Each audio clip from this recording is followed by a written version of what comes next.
Welcome back to the new video guys. ఈ వీడియోలో మనం స్టైలిష్ లాగిన్ కాంపోనెంట్ అయితే డిజైన్ చేయబోతున్నాం. స్టార్టింగ్ మనం యూజర్ డీటెయిల్స్ ఇవ్వకుండా లాగిన్ మీద క్లిక్ చేద్దాం. సో మనకి please fill out this field అని అడుగుతుంది. అండ్ ఇప్పుడు మనం టెక్స్ట్ ని పాస్ చేద్దాం. అండ్ ఇప్పుడు మనం ఒకసారి లాగిన్ మీద క్లిక్ చేద్దాం. సో మనకి @ అయితే మిస్ అవుతుందని చెప్తుంది ఈమెయిల్లో. సో మనం దీన్ని రిమూవ్ చేసి ఈమెయిల్ ని ప్రొవైడ్ చేద్దాం. అండ్ ఇప్పుడు లాగిన్ మీద క్లిక్ చేద్దాం. సో మనకి ఈమెయిల్ అయితే సక్సెస్ఫుల్ గా తీసుకున్న తర్వాత పాస్వర్డ్ దగ్గర అయితే ఎర్రర్ చూపిస్తుంది, ఎందుకంటే మనం పాస్వర్డ్ ఫిల్ చేయలేదు కాబట్టి. అండ్ ఇప్పుడు మనం పాస్వర్డ్ కూడా ప్రొవైడ్ చేద్దాం. అండ్ పాస్వర్డ్ ఇచ్చేటప్పుడు అవన్నీ మనకి హైడ్ కూడా అవుతున్నాయి కదా. అండ్ ఇక లేట్ చేయకుండా మనం ఈ స్టైలిష్ లాగిన్ కాంపోనెంట్ అయితే డిజైన్ చేయడం స్టార్ట్ చేద్దాం. స్టార్టింగ్ మనం బాయిలర్ ప్లేట్ ని ఇంక్లూడ్ చేసుకుందాం. అలానే మనం బాడీలో ఒక డివిజన్ క్రియేట్ చేద్దాం. అండ్ ఈ డివిజన్ క్లాస్ నేమ్ ని మనం మెయిన్ అని అనుకుందాం. అండ్ ఈ మెయిన్ లో మనం మళ్ళీ ఇంకో డివిజన్ క్రియేట్ చేసి దీని క్లాస్ నేమ్ ని మనం బ్యాక్గ్రౌండ్ అని అనుకుందాం. అండ్ బ్యాక్గ్రౌండ్ లో మనం టోటల్ గా div into 2 అని చెప్దాం. మనకి 2 డివిజన్స్ అయితే యాడ్ అయ్యాయి కదా. And first division class name ని మనం షేప్ అనుకుందాం. అలానే సెకండ్ డివిజన్ క్లాస్ నేమ్ ని కూడా మనం షేప్ అనే అనుకుందాం. అలానే మనం మెయిన్ లో ఉండే ఫస్ట్ డివిజన్ కింద ఫామ్ ట్యాగ్ ని యూజ్ చేద్దాం. అండ్ ఈ ఫామ్ ట్యాగ్ లో ఇప్పుడు మనం యూజర్ నుంచి ఇన్పుట్ తీసుకోవాలి కాబట్టి స్టార్టింగ్ మనం h3 ట్యాగ్ ని క్రియేట్ చేద్దాం. అండ్ ఈ h3 ట్యాగ్ లో మనం సింపుల్ గా లాగిన్ హియర్ అని చెప్దాం. అండ్ ఈ h3 ట్యాగ్ కింద మనం లేబుల్ ట్యాగ్ ని కూడా యూజ్ చేద్దాం. అండ్ లేబుల్ లో మనం సింపుల్ గా యూజర్ నేమ్ అని చెప్దాం. అండ్ ఈ లేబుల్ కింద మనం ఇన్పుట్ అని చెప్దాం. అండ్ ఇన్పుట్ లో మనం స్టార్టింగ్ ప్లేస్ హోల్డర్ ఇచ్చి ప్లేస్ హోల్డర్ లో ఈమెయిల్ ఆర్ ఫోన్ అని అడుగుదాం. అండ్ ఇప్పుడు మనం దీన్ని ఎక్కడి నుంచి కాపీ చేసుకుందాం. సో లేబుల్ ని ఇన్పుట్ ని ఎక్కడి నుంచి కాపీ చేసుకొని దీని కింద పేస్ట్ చేద్దాం. అండ్ మన యూజర్ నేమ్ దగ్గర సింపుల్ గా పాస్వర్డ్ అని చెప్దాం. అలానే మనం ఇన్పుట్ లో టెక్స్ట్ దగ్గర పాస్వర్డ్ అని చెప్పాలి. అలానే మనం ఈ రెండు మనకి మ్యాండేటరీ కాబట్టి రిక్వైర్డ్ అని చెప్దాం. అలా అయితే మనం యూజర్ ఇన్పుట్ ఇవ్వకపోతే మనకి ఎర్రర్ కూడా చూపిస్తుంది. అలానే కింద పాస్వర్డ్ కూడా మనం రిక్వైర్డ్ అని చెప్దాం. అండ్ ఇప్పుడు మనం ఈమెయిల్ ఆర్ ఫోన్ నెంబర్ దగ్గర సింపుల్ గా పాస్వర్డ్ కి చేంజ్ చేద్దాం. సో పాస్వర్డ్ అని చెప్పేసాం. అండ్ దీని కింద ఇప్పుడు మనం లాగిన్ బటన్ కూడా క్రియేట్ చేయాలి కాబట్టి బటన్ అని క్రియేట్ చేద్దాం. అండ్ ఈ బటన్ క్లాస్ నేమ్ ను మనం లాగిన్ అని అనుకుందాం. దీనిలో మనం లాగిన్ అని చెప్దాం. అండ్ ఈ బటన్ కింద మనం ఒక డివిజన్ క్రియేట్ చేద్దాం. అండ్ ఈ డివిజన్ క్లాస్ నేమ్ ను మనం సోషల్ అని అనుకుందాం. అండ్ ఈ సోషల్ లో మనం టోటల్ గా బటన్ ఇంటూ 2 అని చెప్దాం. And first button class name ని మనం సింపుల్ గా గూగుల్ అని అనుకుందాం. అలానే సెకండ్ బటన్ క్లాస్ నేమ్ ని మనం ఫేస్బుక్ అని అనుకుందాం. అలానే మనం లాన్ ఇన్పుట్ కూడా పెట్టాలి కాబట్టి ఫేస్బుక్ అని చెప్దాం. అలానే గూగుల్లో కూడా పెట్టాలి కాబట్టి ఈ బటన్ లో మనం గూగుల్ అని చెప్దాం. సో ఇప్పుడు మనం స్ట్రక్చర్ అయితే క్రియేట్ చేసాం కదా. అండ్ ఇప్పుడు మనం వీటన్నిటిని స్టైల్ చేయాలి కాబట్టి సింపుల్ గా హెడ్ ట్యాగ్ లో మనం స్టైల్ ట్యాగ్ ని ఇంక్లూడ్ చేసుకుందాం. అలానే వెబ్సైట్ ని కూడా గో లైవ్ చేయాలి కాబట్టి వెబ్సైట్ ని గో లైవ్ మీద క్లిక్ చేద్దాం. సో మనకి స్ట్రక్చర్ అయితే క్రియేట్ అయింది కదా. అండ్ లెఫ్ట్ సైడ్ చూడొచ్చు. అండ్ ఇప్పుడు మనం వెబ్సైట్ ఒక పక్క కోడ్ ఒక సైడ్ పెట్టుకుందాం. సో సింపుల్ గా ఇప్పుడు మనం వెబ్సైట్ ఒక సైడ్ పెట్టుకుందాం, కోడ్ ఇంకో సైడ్ పెట్టుకున్నాం. అండ్ ఇక్కడ నుంచి దీన్ని క్రాస్ చేద్దాం. అండ్ ఇప్పుడు మనం వీటన్నిటిని స్టైల్ చేయాలి కాబట్టి స్టార్టింగ్ బ్యాక్గ్రౌండ్ కలర్ ని యాడ్ చేయాలి. అలానే గ్లోబల్ గా మనం మార్జిన్ ని ప్యాడింగ్ ని 0 చేద్దాం. సో ఫస్ట్ 0 చేసాం. అలానే ప్యాడింగ్ ని కూడా 0 చేద్దాం. అండ్ ఇప్పుడు మనం బాడీని టార్గెట్ చేసి దీనిలో మనం విత్ ని మెన్షన్ చేద్దాం. సో 100%. అలానే హైట్ ని కూడా మెన్షన్ చేయాలి కాబట్టి హైట్ ని 100 BH అనుకుందాం. ఓకే. అలానే మనం కంటెంట్ మొత్తం మధ్యలో ఉండడం కోసం డిస్ప్లే ఫ్లెక్స్ చేద్దాం. ఎలైన్ ఐటమ్స్ ని సెంటర్ చేద్దాం. జస్టిఫై కంటెంట్ కూడా సెంటర్ చేద్దాం. సో మనకి కంటెంట్ అంతా అయితే సెంటర్ లోకి వచ్చేసింది. అలానే ఇప్పుడు మనం ఫామ్ ని టార్గెట్ చేద్దాం. ఫామ్ లో ఇప్పుడు మనం డిస్ప్లే స్టార్టింగ్ ఫ్లెక్స్ చేద్దాం. అలానే ఫ్లెక్స్ డైరెక్షన్ కాలమ్ లోకి చేంజ్ చేద్దాం. సో మనకి అన్ని కాలమ్ లోకి అయితే చేంజ్ అయ్యాయి. అలానే మనం బ్యాక్గ్రౌండ్ కలర్ ని కూడా యాడ్ చేయాలి కాబట్టి మనం బాడీలోకి వెళ్ళిపోయి బ్యాక్గ్రౌండ్ కలర్ ని డిఫాల్ట్ గా మనం బ్లాక్ అని చెప్దాం. అలానే మనం కలర్ యూజ్ చేసి ఫాంట్ కలర్ ని డిఫాల్ట్ గా అన్నిటికీ వైట్ అని చెప్దాం. సో మనకి వైట్ కలర్ లో కూడా చేంజ్ అయ్యి అలానే మనకి ఫాంట్ ఫ్యామిలీ చూడడానికి బాగాలేదు కాబట్టి నేను ఆల్రెడీ సేవ్ చేసి పెట్టా. సో పాపిన్స్ ఫాంట్ ఫ్యామిలీ నేను ఇక్కడ యాడ్ చేస్తున్నా. స్టార్టింగ్ నేను లింక్ చేసుకున్నా, ఆ తర్వాత మనం దీన్ని ఇక్కడ ఫాంట్ ఫ్యామిలీలో యాడ్ చేసుకోవాలి. సో బాడీలోకి వచ్చేసి ఇక్కడ మనం సింపుల్ గా ఫాంట్ ఫ్యామిలీని కూడా యాడ్ చేద్దాం. సో మనకి చేంజ్ కూడా అయింది కదా. అండ్ ఇప్పుడు మనం టాప్ కి స్క్రోల్ చేసి ఫామ్ ఉంది కదా, ఫామ్ కూడా బ్యాక్గ్రౌండ్ కలర్ ఇవ్వాలి కాబట్టి ఇక్కడ మనం బ్యాక్గ్రౌండ్ కలర్ మెన్షన్ చేసి బ్యాక్గ్రౌండ్ కలర్ లో మనం RGBA యూజ్ చేసి RGBA లో మనం 255 ఇక్కడ మనం 0.13 అని చెప్పాలి. సో ఇది మన పర్టికులర్ బ్యాక్గ్రౌండ్ కలర్. అండ్ అది మనకి లెఫ్ట్ సైడ్ చూడొచ్చు యాడ్ కూడా అయింది. అండ్ ఇప్పుడు మనం ఫామ్ కి ప్యాడింగ్ కూడా యాడ్ చేయాలి కాబట్టి ప్యాడింగ్ మనం ఒక 50px అని చెప్దాం.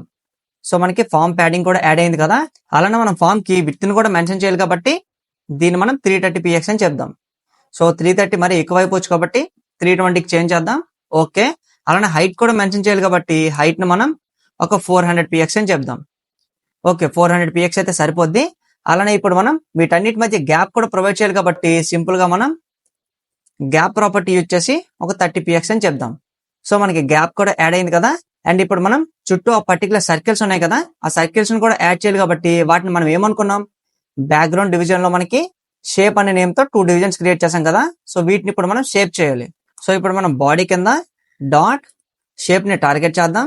డాట్ షేప్ లో మనం స్టార్టింగ్ విత్ ని మెన్షన్ చేసి ఒక 200px అని చెప్దాం. అలానే హైట్ ని కూడా మెన్షన్ చేసి 200px అని చెప్దాం. సో మనం విత్ ని హైట్ ని అయితే మెన్షన్ చేసాం. ఇప్పుడు బ్యాక్గ్రౌండ్ కలర్ ఇవ్వాలి కాబట్టి బ్యాక్గ్రౌండ్ కలర్ ని డిఫాల్ట్ గా మనం వైట్ అని చెప్దాం. సో చూడొచ్చు మనకి 2 డివిజన్స్ అయితే యాడ్ అయ్యాయి. అండ్ ఇప్పుడు వీటిని మనం సర్కిల్ కూడా చేయాలి కాబట్టి సింపుల్ గా మనం బార్డర్ రేడియస్ యూజ్ చేసి 50% అని చెప్దాం. సో మనకి సర్కిల్ గా కూడా చేంజ్ అయింది. ఇప్పుడు మనం ఈ డివిజన్స్ ని ఇండివిజువల్ గా టార్గెట్ చేసి బ్యాక్గ్రౌండ్ కలర్ ని కూడా యాడ్ చేద్దాం. సో సింపుల్ గా మనం డాట్ బ్యాక్గ్రౌండ్ అని చెప్పి గ్రేటర్ దెన్ కాలన్ ఎంత చైల్డ్ లో 1 అని చెప్దాం. ఇక్కడ మనం సింపుల్ గా బ్యాక్గ్రౌండ్ ప్రాపర్టీలో లీనియర్ గ్రేడియంట్ కలర్ అయితే యాడ్ చేద్దాం. సో సింపుల్ గా హ్యాష్ యూజ్ చేసి 1845AD ఇది మన ఫస్ట్ కలర్. అలానే కామా పెట్టుకొని ఇప్పుడు మనం సెకండ్ కలర్ కూడా యాడ్ చేయాలి కాబట్టి దీన్ని మనం హ్యాష్ 23A2F6. సో ఒకసారి సేవ్ చేద్దాం. సో మనకి బ్యాక్గ్రౌండ్ కలర్ అయితే చేంజ్ అయింది కదా. అలానే మనం ఈ డిఫాల్ట్ వైట్ కలర్ ఇక్కడ నుంచి రిమూవ్ చేద్దాం. అండ్ ఇప్పుడు మనం సెకండ్ దీన్ని కూడా యాడ్ చేయాలి కాబట్టి దీన్ని ఇక్కడ నుంచి మనం కాపీ చేసుకుందాం అండ్ కింద పేస్ట్ చేసి అలానే మనం ఈ హ్యాష్ కలర్స్ ని కూడా చేంజ్ చేయాలి కాబట్టి F09819 అని అనుకుందాం సెకండ్ దీన్ని.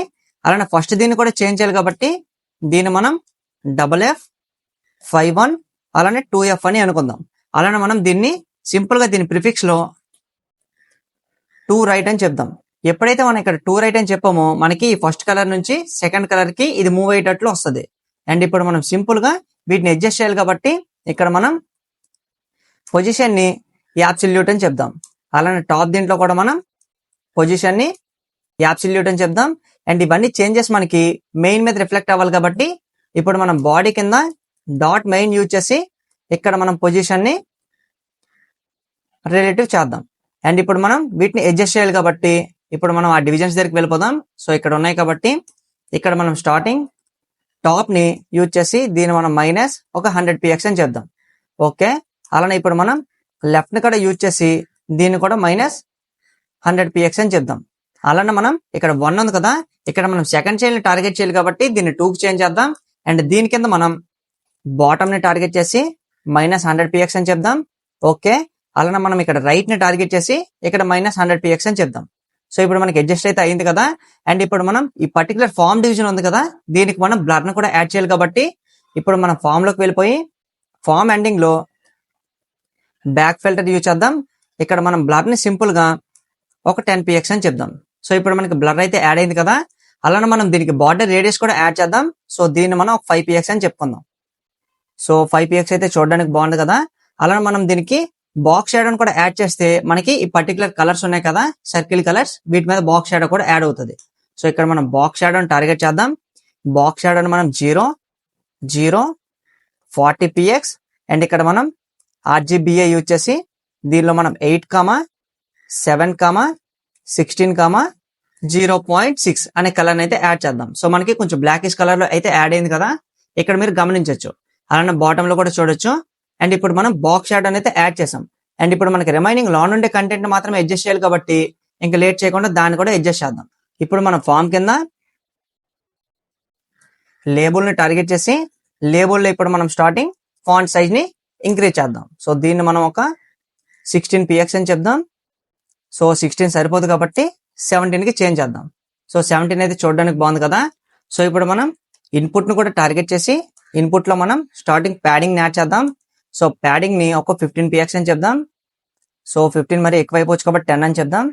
ఓకే, 12 కి చేంజ్ చేద్దాం. సో 12 అయితే బాగుంది కదా. అలానే ఇప్పుడు మనం కాలన్ ప్లేస్ హోల్డర్ ని కూడా టార్గెట్ చేసి ప్లేస్ హోల్డర్ లో ఇప్పుడు మనం కలర్ ని యాడ్ చేద్దాం. సో ప్లేస్ హోల్డర్ కలర్ ని మనం RGB లో మనం సింపుల్ గా 218, 218, 218 అని అనుకుందాం. సో మనం ప్లేస్ హోల్డర్ కలర్ అయితే యాడ్ చేసాం. అలానే మన ఇన్పుట్ లో కూడా బ్యాక్గ్రౌండ్ కలర్ యాడ్ చేయాలి కాబట్టి ఇక్కడ మనం బ్యాక్గ్రౌండ్ కలర్ ని సింపుల్ గా RGBA లో 255, 255, 255, 0.7 అని అనుకుందాం. సో 0.07 అని చేద్దాం. సో మనకి బ్యాక్గ్రౌండ్ కలర్ అయితే యాడ్ అయింది. అలానే మనం బార్డర్ ని సింపుల్ గా నన్ చేద్దాం. సో మనకు బార్డర్ కూడా నన్ అయింది. అలానే మనం కిందన ప్లేస్ హోల్డర్ ని కూడా యాడ్ చేసేసాం. అలానే మనం ఫాంట్ సైజ్ ని కూడా ఇంక్రీజ్ చేద్దాం. సో దీన్ని మనం ఒక 15 px చేద్దాం. సో మనం ఫాంట్ సైజ్ ని కూడా యాడ్ చేసేసాం కదా. అలానే మనకి రిమైనింగ్ బటన్స్ ఉన్నాయి కాబట్టి బటన్స్ కూడా అడ్జస్ట్ చేయాలి కాబట్టి ఇప్పుడు మనం బటన్స్ ని కూడా అడ్జస్ట్ చేద్దాం. సో కింద మనం డాట్ సోషల్ లో మనకి గూగుల్ అనే బటన్ ఉంది కాబట్టి డాట్ గూగుల్ ని టార్గెట్ చేద్దాం. ఈ గూగుల్లో మనం స్టార్టింగ్ బ్యాక్గ్రౌండ్ కలర్ ని రెడ్ అని చెప్దాం. సో మనకి రెడ్ లోకి చేంజ్ అయింది. అలానే ప్యాడింగ్ కూడా ఇవ్వాలి కాబట్టి ప్యాడింగ్ ని మనం ఒక 10 px అలానే 30 px అని చెప్దాం.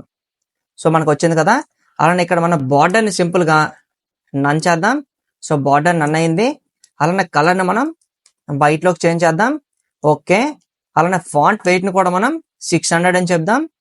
ఓకే, అలానే బార్డర్ రేడియేషన్ కూడా యాడ్ చేయాలి కాబట్టి దీన్ని ఒక 5 px అని చెప్దాం. అలానే మనం ఇప్పుడు దీని అంతటిని కాపీ చేసుకొని కాపీ ఇట్ అండ్ ఇప్పుడు మనం బాటమ్ లో డాట్ సోషల్ లో ఉండే ఫేస్బుక్ ని టార్గెట్ చేసి దీన్ని కూడా యాడ్ చేద్దాం. అండ్ మనం రెడ్ ప్లేస్ లో సింపుల్ గా బ్లూ అని చెప్తే సరిపోద్ది.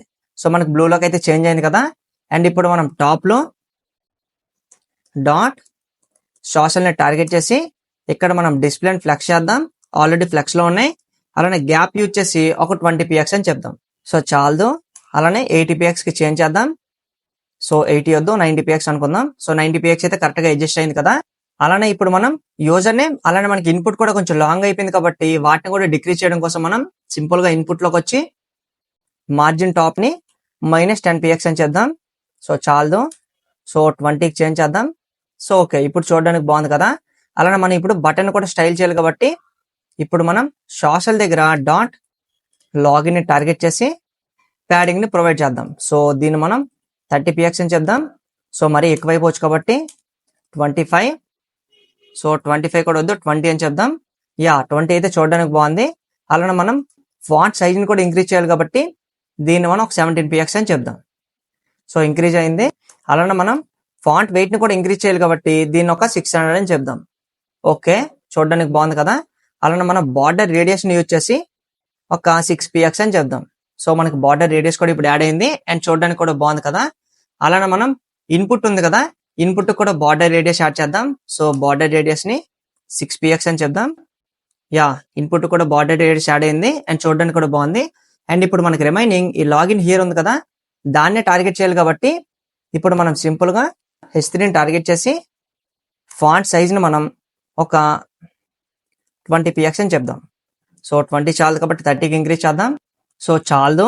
సో దీన్ని మనం 40 px కి ఇంక్రీజ్ చేద్దాం. సో 40 మరీ ఎక్కువైపోవచ్చు కాబట్టి 35 అని అనుకుందాం. అలానే మనం దీన్ని మధ్యలోకి అలైన్ చేయాలి కాబట్టి టెక్స్ట్ అలైన్ ని సెంటర్ చేద్దాం. సో మనకి ఇప్పుడు టెక్స్ట్ కూడా మధ్యలోకి సెంటర్ అయింది కదా అండ్ చూడడానికి కూడా బాగుంది కదా. సో ఇప్పుడు మనం ఒకసారి ఇన్పుట్ చెక్ చేద్దాం.